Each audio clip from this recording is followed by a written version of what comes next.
ng bayan, maasahan anumang panahon. Magandang araw po sa ating lahat. Ngayon ay araw ng Sabado, September 27, 2025 at narito na ang pinakahuling update sa magiging lagay ng ating panahon. Muling lumakas bilang typhoon category ang bagyong Opong at ngayon ay nasa layo ng 505 kilometers kanluran ng Indang, Cavite. Taglay pa rin nito ang lakas ng hangin na umaabot na muli sa 120 kilometers per hour malapit sa gitna at pagbugsong umaabot sa 150 kilometers per hour.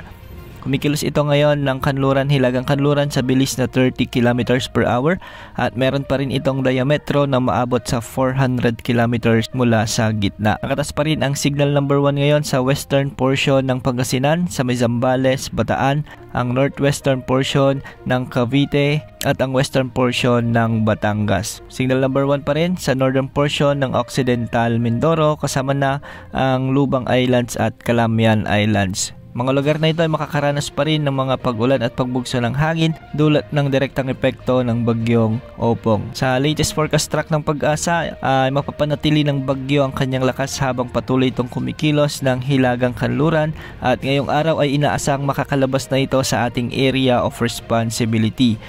Patuloy naman ang pagkilos nito at posibleng tumbukin muli nito ang bahagi ng Vietnam bilang typhoon category. At ngayong araw, para sa lagay ng ating panahon, dahil sa trough o extension ng bagyong Opong ay makakaranas pa rin ng maulap na kalangitan na may mga kalat-kalat na pagulan at thunderstorms ang Metro Manila, Ilocos Region, Central Luzon, Calabarzon at Mimaropa. Kaya posible pa rin ang banta ng mga biglang pagbaha o pagguho ng lupa kung may mga katamtaman at minsan ay malalakas na pag-ulan. Habagat naman ang magdadala ng maulap na papawirin na may mga kalat-kalat na pagulan at thunderstorms sa Western Visayas, Negros Island Region at sa may Zamboanga Peninsula at posible pa rin ang banta ng mga biglang pagbaha o pagguho ng lupa kung may mga umiiral na katamtaman at minsan ay malalakas na pag-ulan. Sa nalalabing bahagi ng Luzon, nalalabing bahagi ng Visayas at nalalabing bahagi ng Mindanao ay hindi na naapektuhan ng habagat o anumang bahagi ng bagyo ang mga lugar na ito at ang magdadala ng bahagyang maulap hanggang sa maulap na kalangitan